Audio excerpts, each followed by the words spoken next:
Olá pessoas, quem fala aqui é Belmiro, bem-vindos e bem-vindas ao nosso podcast. Esse podcast da Estúdio Sala de Aula, gravado com o aplicativo Anchor, Anchor.fm. Então recomendo, se vocês quiserem acompanhar melhor nos podcasts, também produzir o seu próprio podcast, grave com o Anchor, em que você não tem que pagar nada e também não tem limite de armazenamento. Então, sem mais delongas, vamos então para o nosso episódio.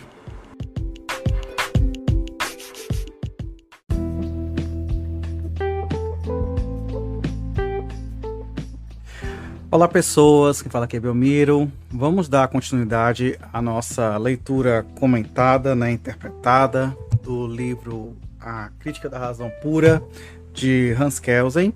E agora a gente vai iniciar aqui um tópico em que o autor faz a seguinte provocação. Ele inicia o tópico perguntando assim: obrigações legais sem sanções? Então vamos ver o que ele tem a dizer sobre isto. Primeiramente, ele faz a seguinte afirmação, dizendo que toda ordem nacional legal, ou jurídica, ela é expressada através da seguinte expressão. Essa expressão é ótima, mas tudo bem. Ela resume a seguinte expressão: a coerção de um homem sobre o outro deve ser exercida da forma e sob as condições determinadas pela Constituição historicamente criada. Então, essa norma básica, que no caso aqui do Brasil a gente entende como norma hipotética fundamental, ela delega que a primeira Constituição ela prescreva o procedimento sobre os quais as normas possam estipular atos que os atos coercitivos possam ser criados.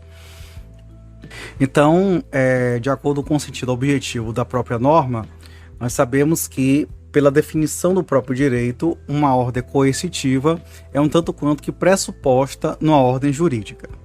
Só que Hans Kelsen também já chama a atenção que a gente temos que lembrar que nem sempre o direito vai trabalhar com base em comandos, mas trabalha muitas vezes com autorizações, comportamentos que sejam, portanto, autorizados.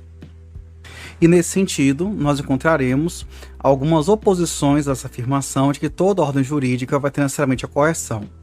Primeiro, porque ele afirma, em um tópico, que existem algumas ordens jurídicas que contêm normas que não estipulam coerções ou punições específicas, que são aquelas normas que permitem ou autorizam algum comportamento.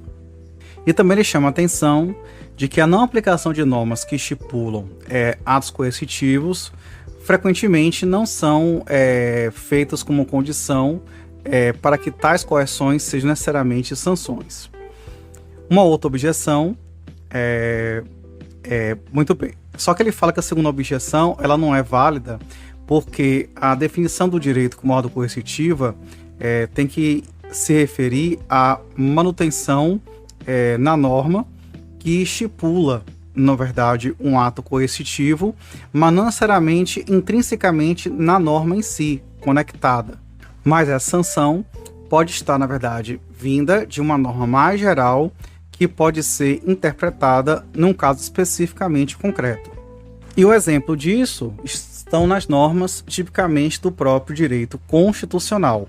Porque no direito constitucional, como por exemplo no que trata sobre a regulação do procedimento legislativo, não existe uma sanção diante da sua não observância, para a observância desse processo legislativo. Então, numa análise mais próxima, isso mostra, entretanto, que as normas constitucionais elas autorizam o legislador para criar normas, mas eles não demandam, não ordenam, não comandam a criação de normas. E por isso, a estipulação de sanção pela não criação de normas não faz sentido. De modo que a ausência de criação de normas, que é um poder dado ao legislador, vai ter como consequência uma de duas possibilidades. Ou vai ser um vácuo, ele fala até de void, de um vácuo, ou vai ser, no caso, uma situação passível de ser um vácuo, no caso normativo ou legislativo. E aí ele vai entrar agora num aspecto que eu percebo bem que na versão em inglês eu acho que tem uma certa dificuldade, mas a gente consegue compreender nossa situação. Ele vai falar sobre as normas que constituem obrigações. Obrigações aqui no sentido do direito civil da palavra, tá? Então, no caso, ele está falando especificamente sobre as obrigações naturais. As obrigações naturais, nós sabemos muito bem, são obrigações que, se elas, no caso, não forem cumpridas, não tem uma sanção, no caso, específica. A gente sabe que uma obrigação natural do Brasil é o pagamento de dívida de jogo, por exemplo. Então, a gente sabe muito bem pelo direito civil que se a dívida foi paga, não pode ser repetida, não pode ser devolvida. Mas não pode ser cobrada, né? Pode ser cobrada, não pode ser executada civilmente. Então esse exemplo que ele dá.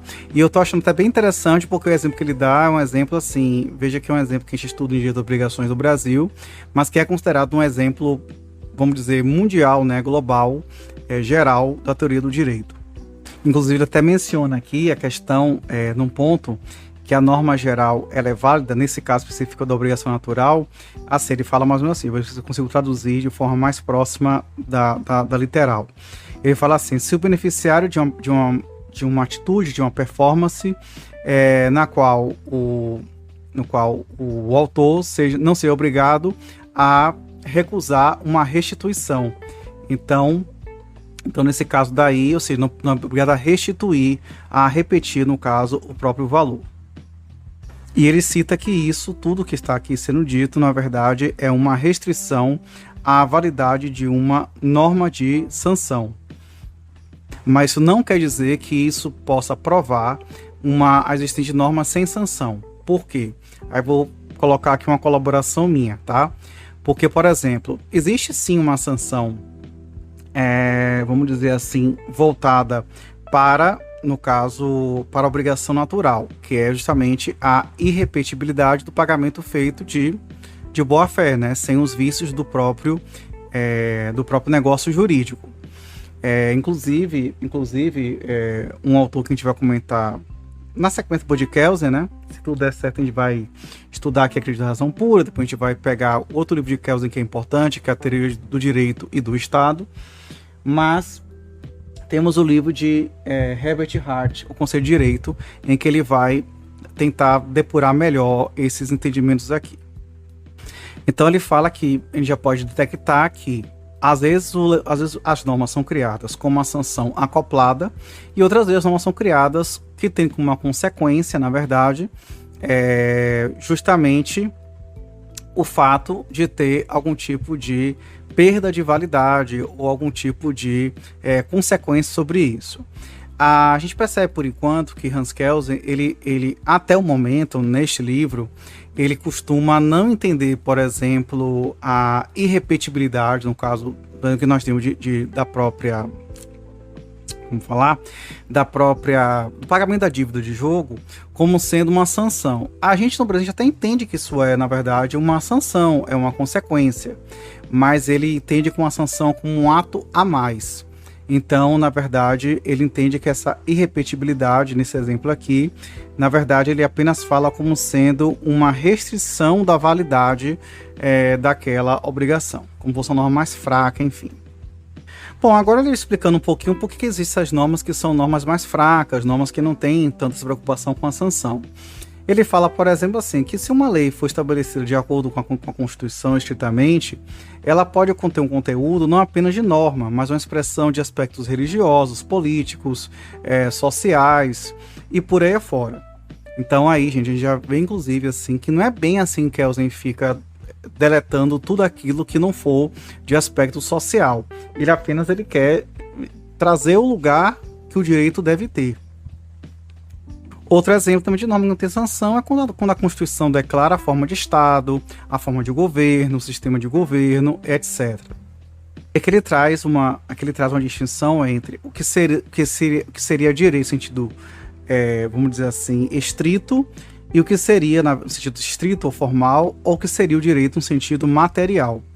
E essa distinção, ela reconhece o fato de que não apenas de que não apenas, na verdade, as normas jurídicas advêm de leis em sentido estrito da palavra, mas também de decisões administrativas, de atos de pessoas, na verdade, em sua autonomia, decisões judiciais, como outras coisas também. É a distinção que ele faz de direito e o conteúdo do direito. E só que ele já fala aqui que ele reconhece que essa distinção ela pode ser um tanto quanto imprecisa. Isso vai depender da definição de direito que nós vamos querer dar. Porque, por exemplo, se o direito não for definido como uma ordem coercitiva, mas apenas de acordo com uma ordem estabelecida de acordo com a norma básica, né, que seria uma norma talvez hipotética fundamental, cujo comando dessa norma seria assim: alguém deve se comportar de acordo com a Constituição historicamente primeira que determinou. Então, normas nesse sentido, se essa Constituição, né, assim, precedente, ela determina, então podemos sim virtualmente entender que normas sem sanções podem existir. E sempre destacando que a sanção é como sendo a reação do ordenamento jurídico diante do descumprimento da própria norma. E aí essa norma sem sanção, ela só vai ser, lembra da questão que ele fala das normas morais. As normas sem sanção, elas só vão ser distintas das normas morais apenas de acordo com sua origem, de adotar este conceito. Então, um ordenamento jurídico estabelecido, criado pelo costume, acabaria não sendo tão distinto de um ordenamento moral, portanto. Só que ele também volta a chamar a atenção de que não é todo costume que se confunde com a moral. Kelsen parece concordar com a ideia de que tem costumes que são meramente de atos que são repetidamente feitos, como sendo uma coisa tradicional, mas ele chama também de costume criador do direito. E esse costume criador do direito tem que ser, na verdade, algo que a Constituição diga que é a maneira pela qual o direito é formado. Neste caso, mesmo costume, ele não é meramente uma questão moral, mas ele é também uma fonte do direito. Só que, vamos falar assim, tudo isso é muito lindo, tudo isso é muito fácil, só que na verdade Kelsen ele fala que devemos rejeitar esse tipo de entendimento de direito sem uma coerção, sem uma coercitiva. Primeiro porque somente incluindo o elemento de coerção na definição de direito que o direito pode claramente se distinguir de qualquer outra ordem social. E segundo porque a coerção é um fator de grande importância para o conhecimento ou para o reconhecimento de relações sociais e como uma grande característica de ordens sociais, conhecidas como ordens jurídicas. E ele bota um terceiro argumento, que particularmente, porque a definição do direito é de uma ordem coercitiva, a conexão que existe no direito vai ser muito forte com o direito e Estado, porque o Estado moderno, o Estado contemporâneo, eu sei que moderno e contemporâneo são diferentes, mas assim, só para enfatizar, é um Estado marcado por uma ordem coercitiva, centralizada, limitada e válida num certo território. E ele fala que o direito, na verdade, ele tem que ter o caráter coercitivo, e ele, inclusive, ele cita expressamente Karl Marx aqui. Inclusive, tem até um livro, estou bem curioso para ler de Hans Kelsen, que eu não conheço esse livro, que é a teoria teoria comunista do direito. E se der tempo, eu vou estudar ele também. Mas ele fala que, segundo a visão de Marx, na medida em que as sociedades vão evoluindo, então essa necessidade de coerção ela também tende a diminuir também. Bom, agora Kelsen vai entrar num ponto que a gente conhece muito a teoria dele, que são as normas dependentes, que a gente vai traduzir como normas acessórias, tá? Ele fala de duas normas que são correlacionadas e que por isso, na verdade, vão ter que ver juntas.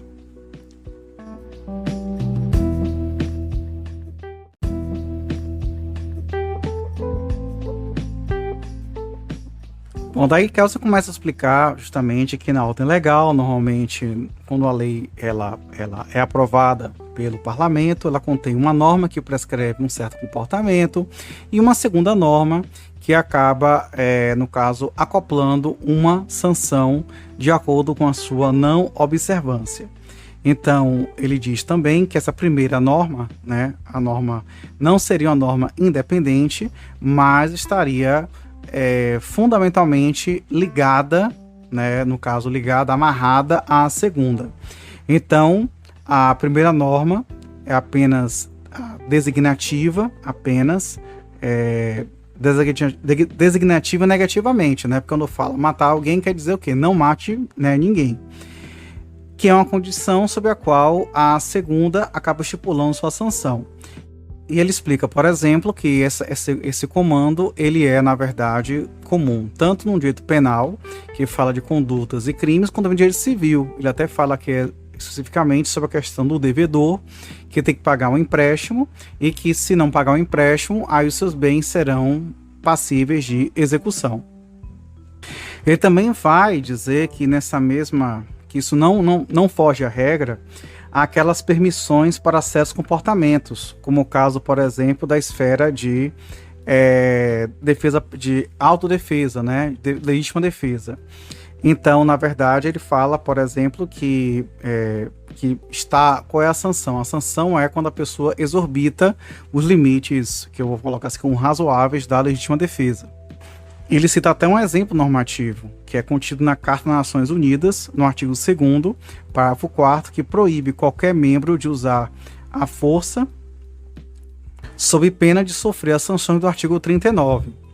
Mas a Carta ela permite, no artigo 51, que o uso da força de um indivíduo ou de uma coletividade possa acontecer dentro dos limites da legítima defesa, dentro, portanto, daquele conjunto do próprio artigo 2º do parágrafo 4º. Então ele fala, por exemplo, que às vezes as normas estão acopladas, mas elas na verdade, assim, elas não precisam estar grudadas no texto normativo. Elas podem estar tanto quanto espalhadas, portanto. Então, por exemplo, no caso da Carta das Nações Unidas, essa combinação pode ser feita até num único dispositivo imaginário, né? Em que quer dizer mais ou menos assim, que proíbe todos os membros de usar a força que, no caso, que não tenha uma característica de legítima defesa. Então, o que torna, portanto, que o uso da força permitido é apenas aquele para uma legítima defesa, senão sofrerá uma sanção. Outro exemplo que ele cita é sobre a questão da venda de álcool. Ele fala assim, que a venda de álcool em geral é proibida, a não ser que o estabelecimento tenha, no caso, uma licença específica para poder, no caso, vender. Então é proibido enquanto não tiver a licença, não tiver o ato administrativo que permita, portanto, a venda. Isso vai ter uma punição. Só que se, no caso, tiver a licença, a punição, na verdade, não será aplicada. E isso não gera uma contradição em si. E tanto as normas acessórias como as principais, elas acabam, na verdade, formando uma unidade. Cujo comando, na questão da bebida alcoólica, seria mais ou menos assim. Se alguém vender bebidas alcoólicas sem a licença estatal, ele deve ser punido. Aí você junta da seguinte forma. Então, o funcionamento, ele a priori vem como um comando negativo, mas passa a ser permitido como uma norma positiva. Ele também chama a atenção do que ele vai denominar de normas autorizativas, são aquelas que descrevem, no caso, um bolsão de permissão, né, de autorização de ordenamento jurídico. Mas ele também diz que essas normas autorizativas, como aquela da licença da bebida alcoólica, de bebida alcoólica, ela só pode acontecer no caso se isso tiver previsão constitucional, tá? Ou que possa criar, que a Constituição possa possibilitar a criação de leis ou de costumes com força de lei que possam dar esse poder de autorização.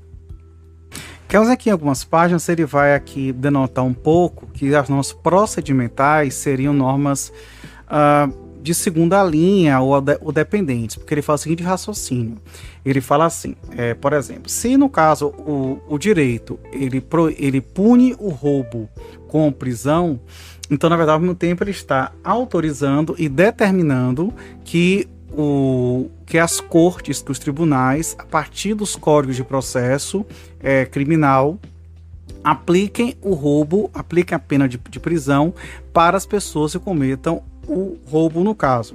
Então ele fala, por exemplo, que no caso as normas procedimentais são normas dependentes, de acordo com essas normas materiais, que as normas materiais, na verdade, elas seriam aquelas normas que trazem de fato as condutas. O procedimento só seria aqui, até então, como visto aqui até o momento, como sendo uma forma de dar efetividade a essas normas. A gente sabe muito bem que hoje a concepção de processo é um pouco diferente, ela é bem diferente dessa, mas vamos, por enquanto, seguir o raciocínio dele aqui. Além de considerar as normas processuais como sendo normas dependentes, ele também chama de normas dependentes as chamadas normas, embolei na fala, né? As chamadas normas interpretativas, que são aquelas que acabam, na verdade, assim, dando um sentido a outra norma. Ele dá um exemplo assim, por murder, deve ser, vamos falar homicídio, né? Pode ser entendido como sendo um comportamento em que o indivíduo intencionalmente causa a morte de outro indivíduo. Então, esse artigo define, no caso, o homicídio, o assassinato. Entretanto, esse artigo somente faz sentido quando ele está acoplado. Para que definir, né? Tem que definir porque existe alguma outra coisa. Então, no caso, ele vai definir. Essa definição só existe porque existe um outro artigo que vai dizer que se alguém cometeu assassinato, se ele praticar homicídio, então a corte está autorizada a lhe impor uma certa pena. E ainda pode haver conexão com o terceiro artigo. No caso, a pena que ele deu o exemplo aqui no texto, ele falou pena de morte. Aí, no caso, ele coloca no terceiro artigo dizendo o seguinte: a pena de morte, ela é praticada mediante enforcamento, por exemplo. Então, no caso, ele fala dessa questão de uma norma que é dependente. Então, ele chega aqui a afirmar nesse momento que todo tipo de norma que não tenha um caráter coercitivo são normas puramente dependentes, ou talvez acessórias, numa tradução mais juridicamente para a língua portuguesa. Quando eu for ler alguns comentadores de Kelsen, aí eu vou depois alinhar esse vocabulário para vocês.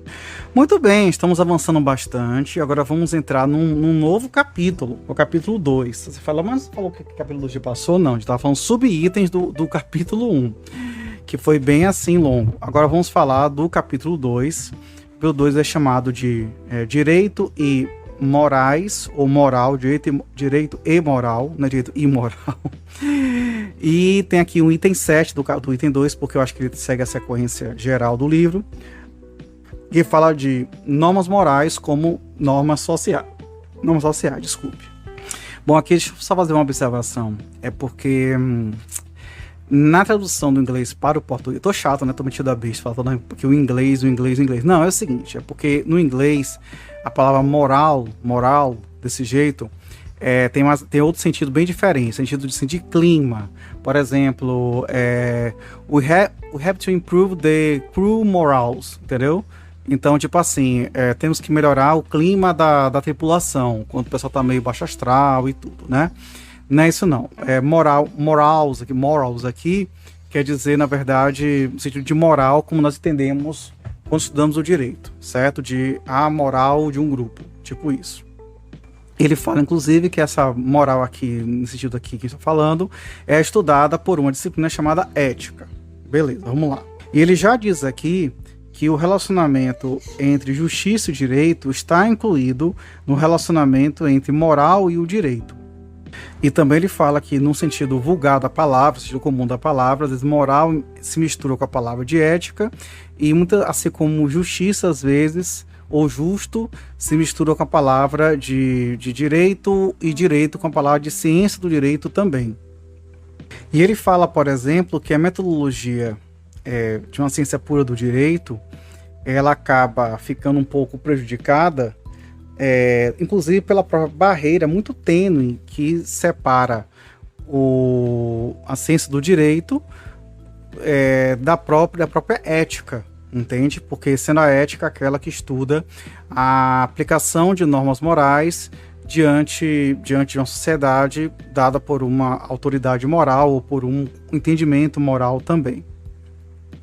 Então, inclusive, ele fala aqui que muitas vezes não se consegue claramente distinguir direito e moral. Mas, assim, de cara a gente já entende aqui que a moral, ela não é, em geral, destinada para os indivíduos, mas sim para a pessoa em si, por si só. Meu julgamento moral, como é que eu devo, na verdade, agir no caso disto. Então, por exemplo, uma norma que proíbe suicídio ou incentiva a coragem ou a castidade, por exemplo. Então, mesmo essas normas morais ocorrem apenas num conhecimento de uma sociedade, na verdade, viva, específica.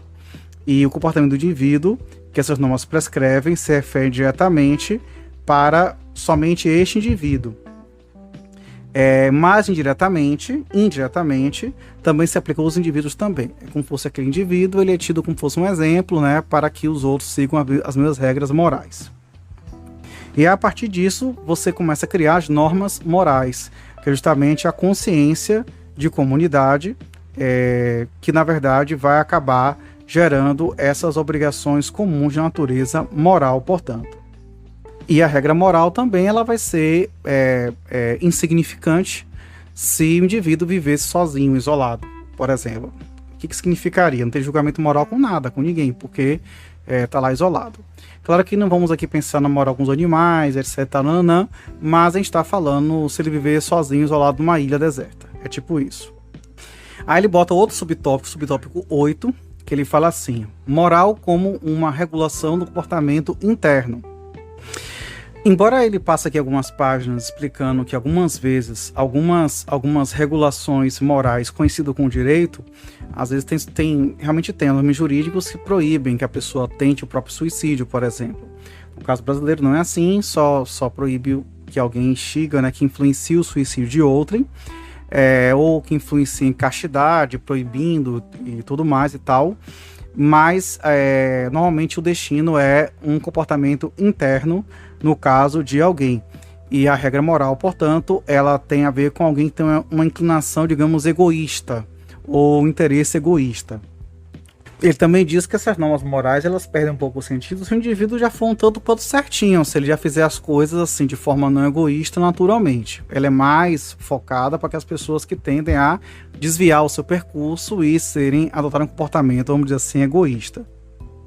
Mas uma sociedade não pode eliminar os desejos egoístas das pessoas. Na verdade, apenas tende a diminuir, né, reduzir essa inclinação em prol do social. E com isso, a chamada doutrina ética, ela teria sentido para aquelas pessoas que têm essa tendência egoísta, porque ela tem, na verdade, para poder se buscar um certo valor moral de interesse da coletividade, da comunidade.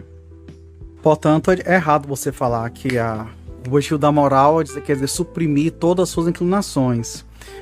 Mas apenas limitar esse conceito que é estabelecido com relação a tudo isto.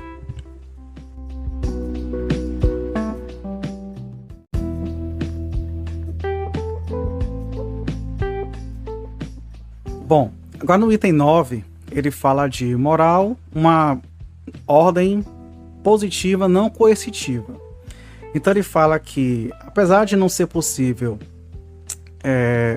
apesar de ser possível distinguir direito e moral, tomando como referência a criação e adaptação de suas normas, a gente tem que entender que as normas morais, assim como as normas legais, elas são criadas, no caso, por costume e por atos de vontade.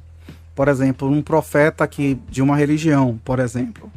Então, dessa forma, a gente entende que apenas as normas positivamente morais, que seja, da moralidade positiva, ela na verdade, estudada pela ética, assim como apenas o direito positivo seria objeto de senso do direito. Calma, peraí, porque Kelsen é positivista, tá? É um positivista na versão normativista. Então, ele fala que só dá para estudar o direito de acordo com a ciência do direito, só dá para estudar na ciência do direito o direito positivo. Então, é verdadeiro que a ordem moral Então, é verdadeiro que a ordem moral, ela não está estruturada numa divisão de trabalho, né? Com vários órgãos criando normas por aí afora. Ela vem em geral, digamos assim, de órgãos, na verdade, que acabam... a moral seria um tanto quanto pulverizada. Só que isso é comum com as sociedades primitivamente jurídicas, que também elas eram um tanto quanto descentralizadas. E Kelsen fala, por exemplo, que se assemelha às sociedades descentralizadas, primitivas, jurídicas, o próprio direito internacional atual. E engraçado que Kelsen, inclusive, considera a existência da Carta da ONU, porque Kelsen não citou nesse instante a Carta da ONU. Ele fala que mesmo assim existe o direito internacional, ele é um direito que se assemelha ao direito primitivo por ser bastante descentralizado. Então ele diz assim, que a diferença entre direito e moral não pode ser encontrada no que as duas ordens proíbem ou determinam, mas somente como esses comandos ou proibições eles vão acontecer. Então a diferença fundamental é que a lei, na verdade o direito, é uma ordem coercitiva e por ser uma ordem coercitiva, então com base nisto você tem uma coerção. Eles sempre falam muito da coerção. Enquanto que a ordem moral é uma ordem sem sanções.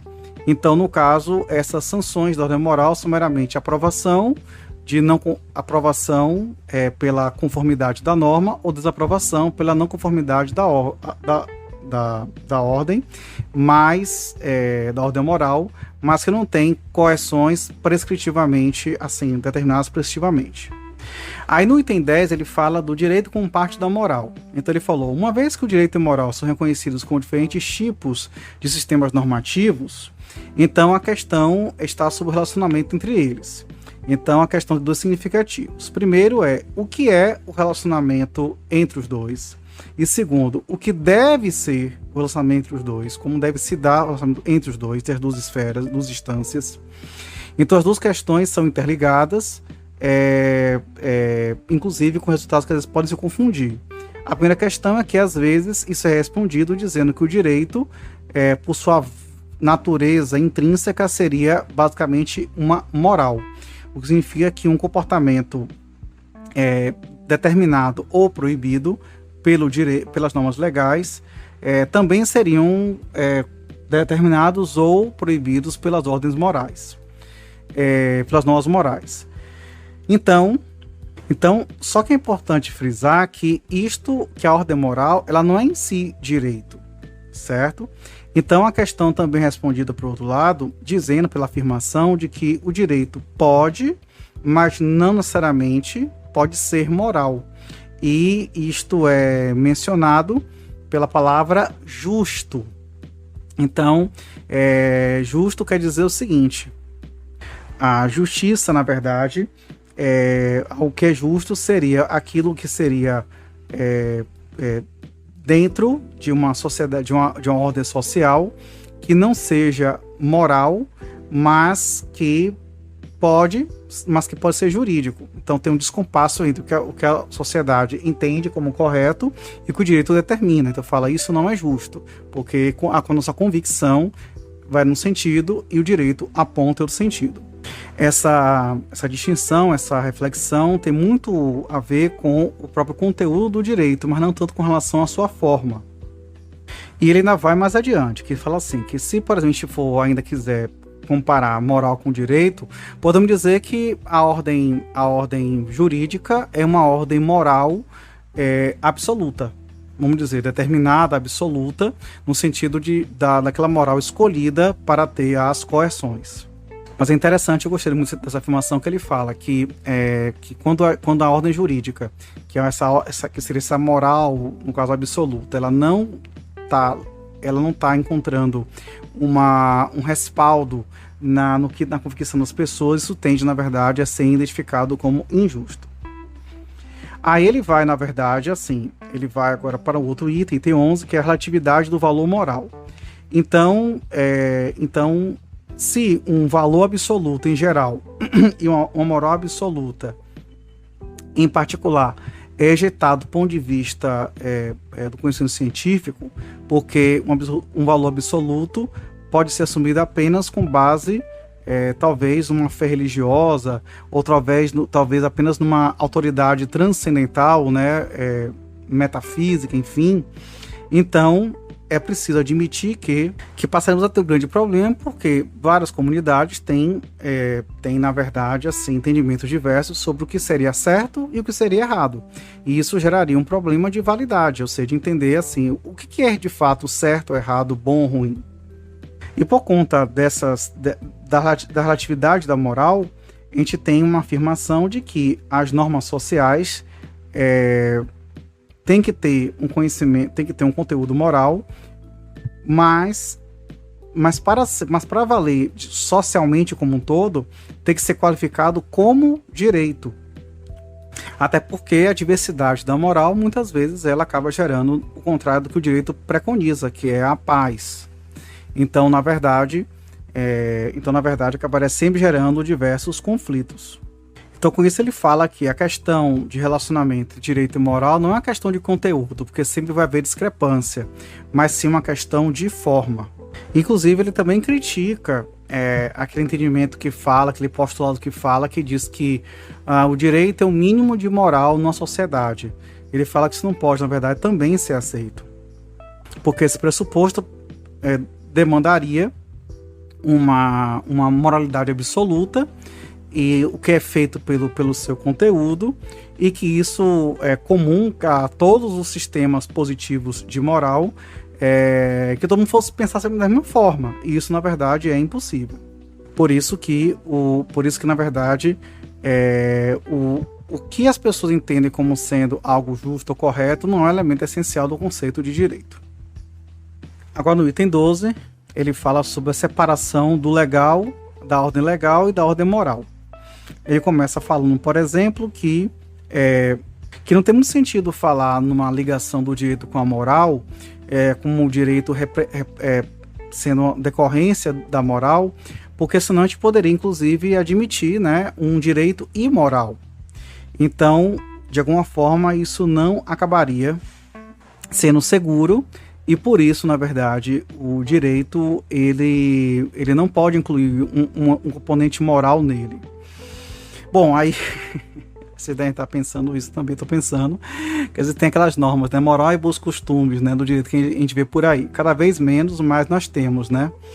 O Código Civil também contemporâneo fala eticidade. Eticidade vem de moral, né? Também um pouco. Então, isso está gerando um pouco de reflexão na minha cabeça. Então, numa teoria do direito positivo, isso demandaria a distinção entre direito e moral e em geral, e entre direito e justiça no particular, nos casos particulares. Então essa teoria é direcionada contra uma visão tradicional, e essa visão tradicional seria aquela que somente teríamos um único valor moral universal, o que também não seria correto. Então, a necessidade de separar direito e moral e direito e justiça, ela deriva da questão de se conseguir mesmo a validade do próprio direito positivo, como sendo a ordem independente de validade por si só. E eu quero mais uma vez reforçar que ele insiste muito nessa diferença, que no geral a gente distingue moral e direito, e no particular direito e justiça. Que justiça no caso concreto, na aplicação do direito. E aí, desenvolvendo um pouco mais esse raciocínio, ele fala, por exemplo, assim, que a avaliação se uma ordem é justa ou injusta, isso é colocado no confronto com os diversos sistemas de morais positivas, no caso. E assim como a validade da ordem legal não depende da conformidade conforme qualquer sistema moral. Ele também chama a atenção que, quando a gente afirma que há uma diversidade da moral e consequentemente, uma dificuldade com relação ao estabelecimento de regras mínimas, isso não quer dizer que não exista justiça de forma geral, que seria tudo relativo, portanto. Ele fala, inclusive, que a justiça não é absoluta. Então, por isso que essa avaliação do justo ela fica para outro estudo e outra questão particular. Bom, indo agora para o item 13, ele fala justificação do direito através da moral. Então, a justificação do direito positivo através da moral é possível somente se houver um contraste, né, muito evidente entre a moral e o sistema normativo. No caso do que seria uma lei moralmente boa e uma lei moralmente ruim. E também esse próprio julgamento daquilo que é justificado ou não justificável é algo que também transmuta no tempo, né? Vai mudando muito com o tempo. Então, o postulado de que a validade deve estar conforme a moral prevalente, e então essa tese deve ser rejeitada pela teoria pura do direito, que, em outras palavras, é a tese de que o direito é uma moral por essência, por natureza. Não apenas porque ela pressupõe uma moral absoluta, mas também porque, na sua aplicação real, pela essência do direito, acabaria prevalecendo em algumas comunidades e acabaria também gerando problemas de aplicação em outras sociedades também. Em alguns lugares, por exemplo, você tem propriedade privada que é permitida e outros não. No caso, muito na época dele, outros são mais democráticos, outros não democráticos e tudo. Entende? Aí ele começa já a entrar nos pontos mais polêmicos aqui, né? Vamos lá. Então, o direito, ele não deve ser para descrever a adequação, a ciência do direito não para descrever a adequação do direito com a moral, mas apenas para tratar de como é que ele funciona em si.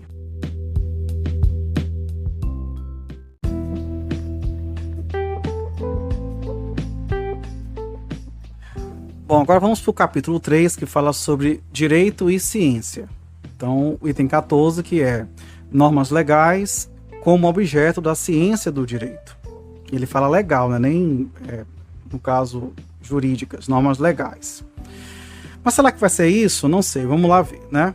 Então, a primeira afirmação mais óbvia é que o objeto da ciência do direito é o direito, o que inclui o menos óbvio, a menos óbvia afirmação de que o objeto da ciência do direito são as normas legais.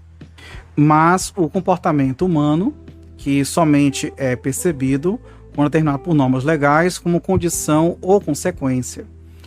Que, em outras palavras, no caso, o comportamento humano com relevância para o direito. Então, relações interhumanas são intersubjetivas, que a gente fala mais assim, né? São relações que são objeto da ciência do direito como relações legais somente se essas relações forem objeto de normas legais. Então, a ciência do direito, ela busca compreender, no caso, o seu objeto legal como sendo aquilo que é do ponto de vista da própria lei, do próprio direito.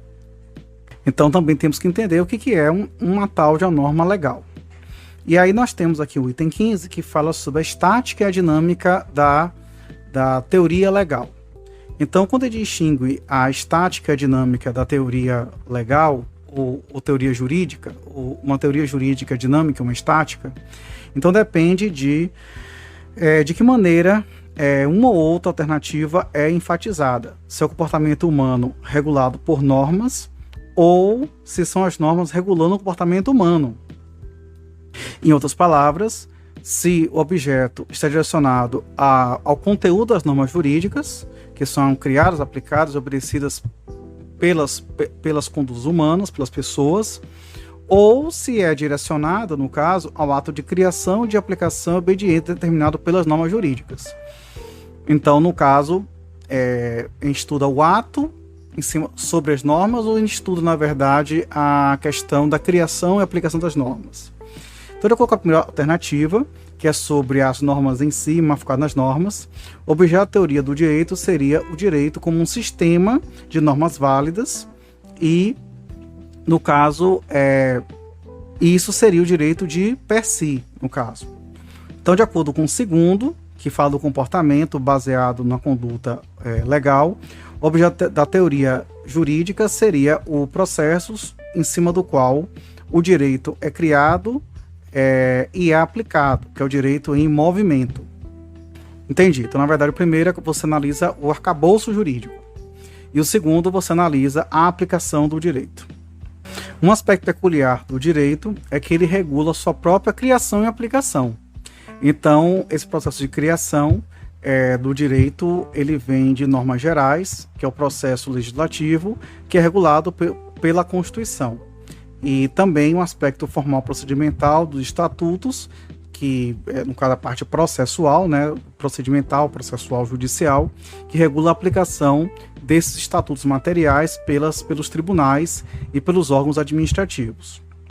Então, os atos de criação e os atos de criação da lei e de aplicação da lei, que constituem, portanto, o processo legal, somente pode ser entendido como esse conteúdo das normas jurídicas, enquanto que o aspecto dinâmico do direito é justamente voltado para a regulação e a aplicação dessas normas jurídicas. E aí então nós temos o item 16, que fala sobre assim, norma legal e regra de direito. Vamos lá então ver.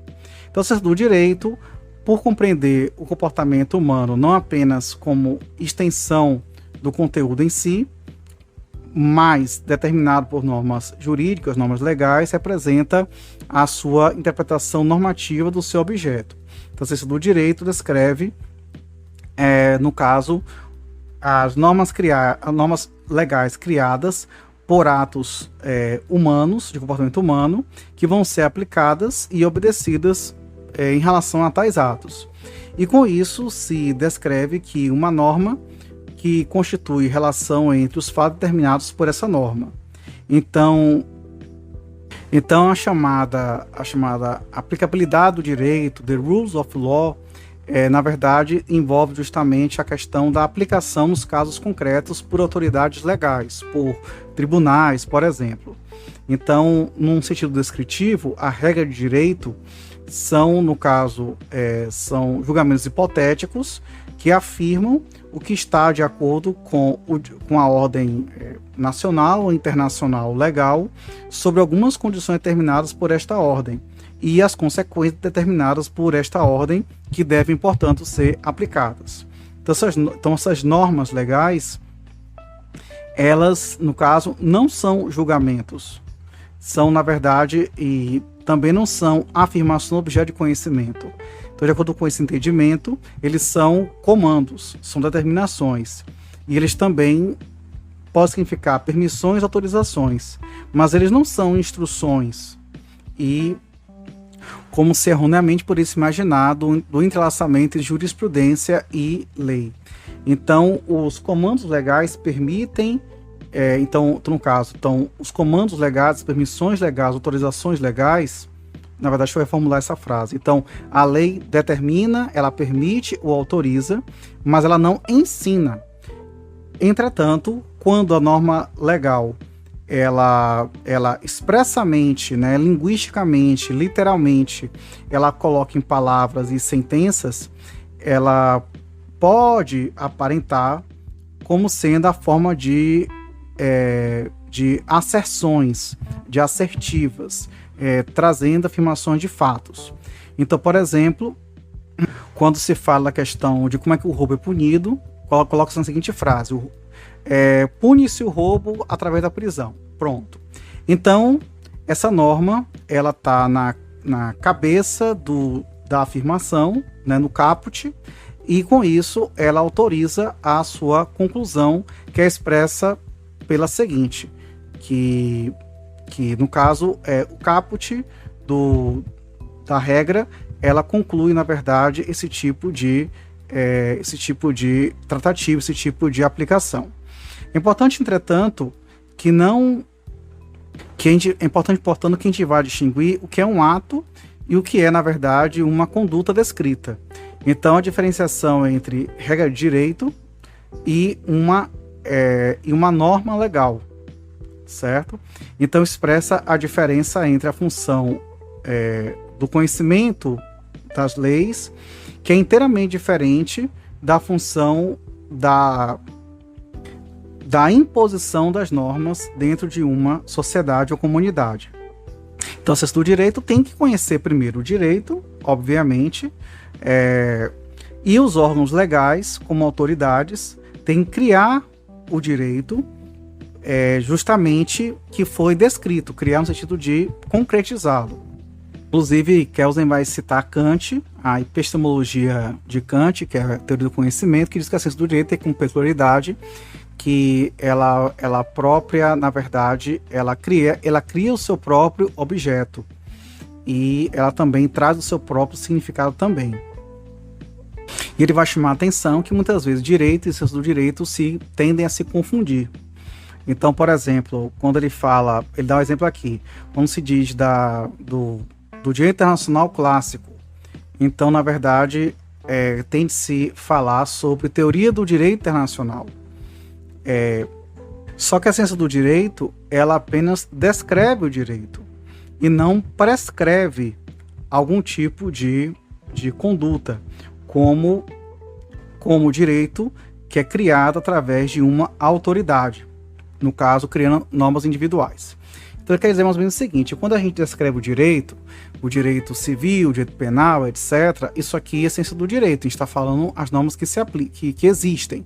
Só que quando a gente, quando o juiz aplica o direito, ele não está fazendo ciência, ele está aplicando o direito. Então, este é o direito, não a ciência do direito.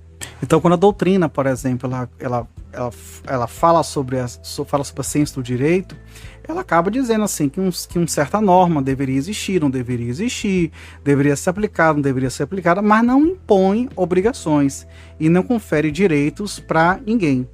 Então isso acaba não sendo aquilo que se entende por direito. Já por outro lado, as normas que vêm de autoridades legais, impondo obrigações e conferindo direitos sobre os sujeitos, né, jurídicos, elas não são nem verdadeiras nem falsas. Na verdade, elas apenas válidas ou inválidas. Porque, no caso, elas estão aplicando justamente uma situação no caso concreto. Então ele fala, por exemplo, são domínios diferentes, quando, por exemplo, quando se examina se o ordenamento jurídico ele prevê a indenização pela promessa quebrada de um casamento. Inclusive, o exemplo que ele até usa aqui, né, no caso, que é diferente, fundamentalmente, de um juiz que determina um pagamento de uma indenização por este fato, né, de promessa quebrada de casamento. Então, com isso, é que a partir daí a gente vai diferenciar a norma legal da regra de direito.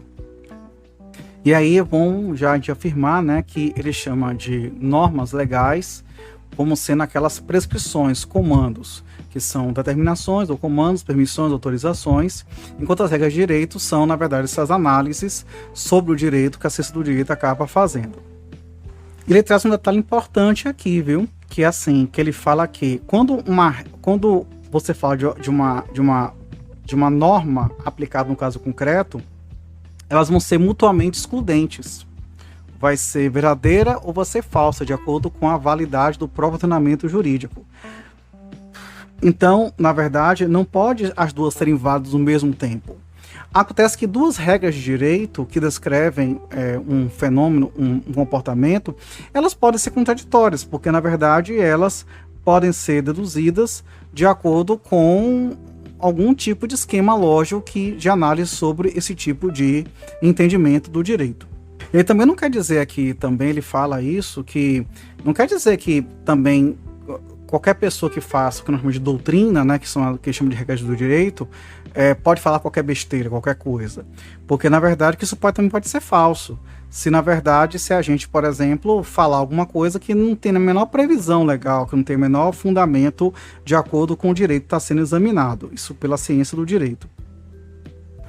Bom, mas aí esse raciocínio a gente vai continuar no próximo episódio, tá, gente? Que a gente vai examinar mais sobre a diferença entre ciência do direito e o direito dos temas também. Um abraço e tchau, tchau.